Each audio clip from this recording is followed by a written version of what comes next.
Bonjour.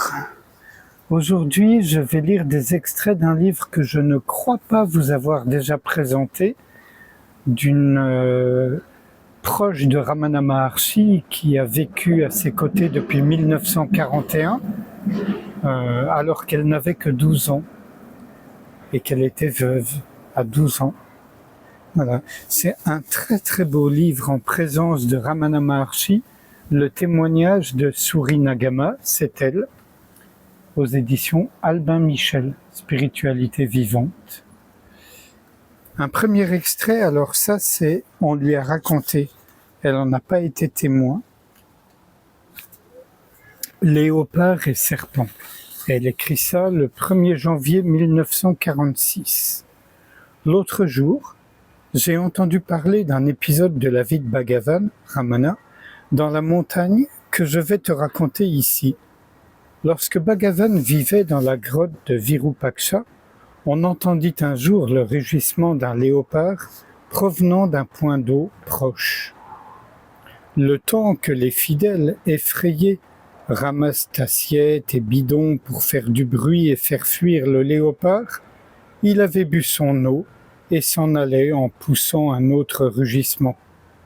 Bhagavan se tourna vers les devotees, donc les fidèles, terrifié, et leur dit sur le ton de la réprimande: « De quoi avez-vous si peur?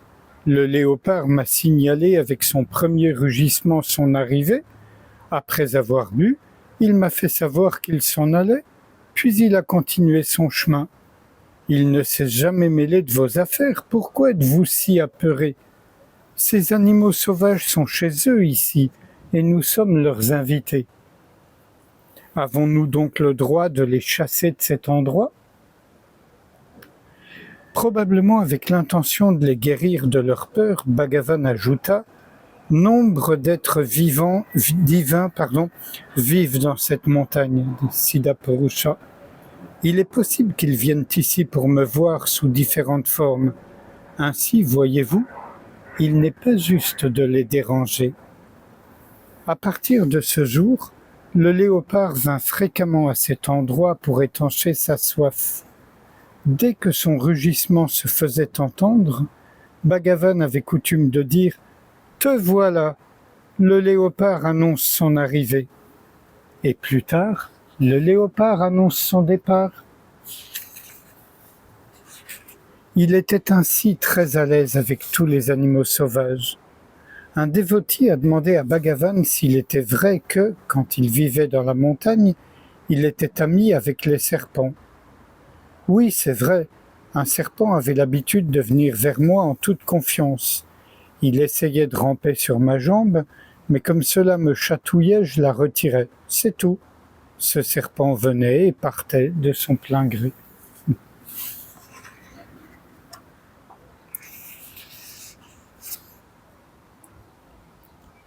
À ne pas tenter, à moins d'être vraiment sans peur. 28 août 1946, le « je » est le « soi ». Ce matin, un visiteur de l'Andhra Pradesh a posé les questions suivantes à Bhagavan. « Vous dites que la chose la plus importante est de chercher et de trouver qui l'on est. Mais comment peut-on le trouver? Est-ce en répétant « qui suis-je » comme un japa? Ou faut-il répéter « neti neti, ni ceci ni cela » ? Je voudrais connaître la méthode très précisément, Swami. Au bout d'un moment, Bhagavan répondit: « Qu'y a-t-il à trouver? Qui doit le trouver?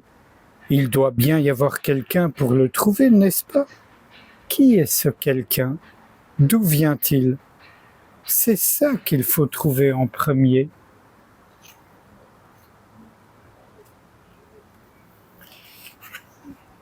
Le visiteur reprit: « N'a-t-on pas besoin d'une sadhana, d'une pratique spirituelle pour trouver son propre soi? Quelle est la sadhana appropriée? » Oui, c'est ce que l'on doit trouver. Si vous demandez où chercher, la réponse est: regardez à l'intérieur. Quelle est la forme du je? Comment et où est-il né? C'est ce que vous devez voir ou chercher.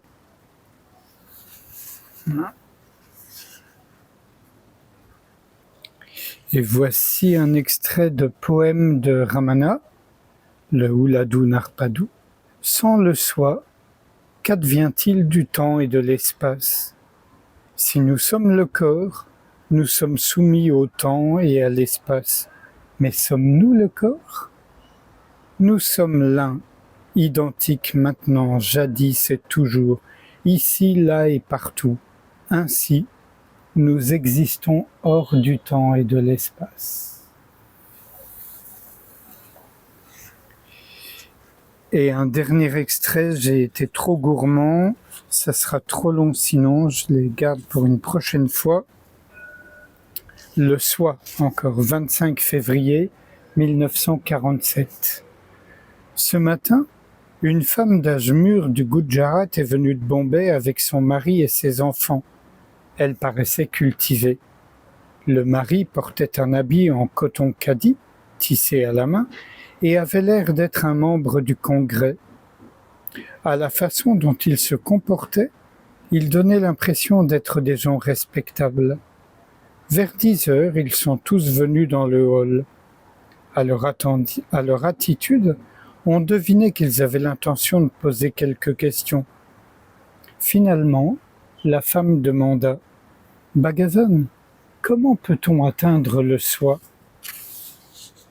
« Pourquoi voulez-vous atteindre le soi ?»« Pour obtenir la paix, Shanti. »« Ah, vraiment ?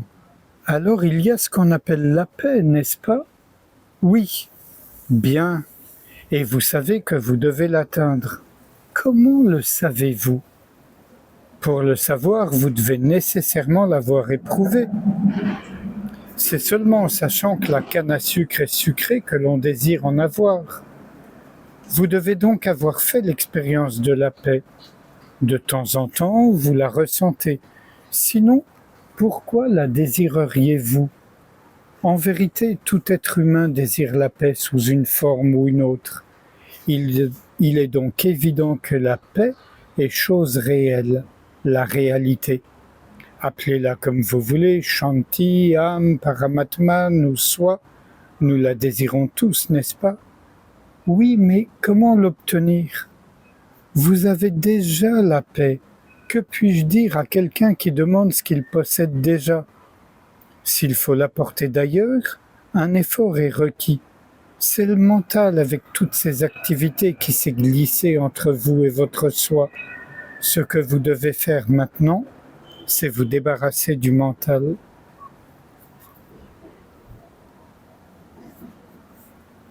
Et sans réfléchir à ce qui vient d'être lu, je vous propose qu'on passe un instant ensemble en silence.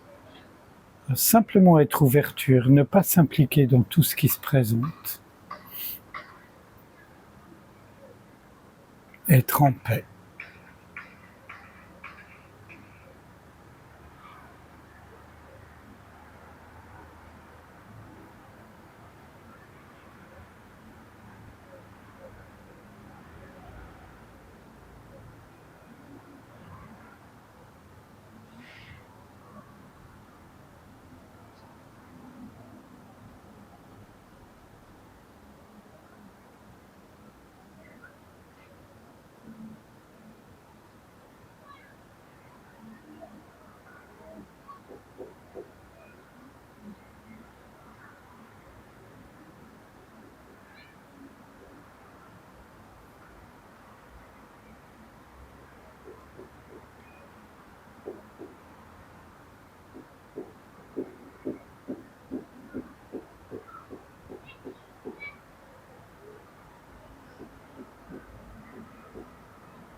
Je vous remercie. À bientôt.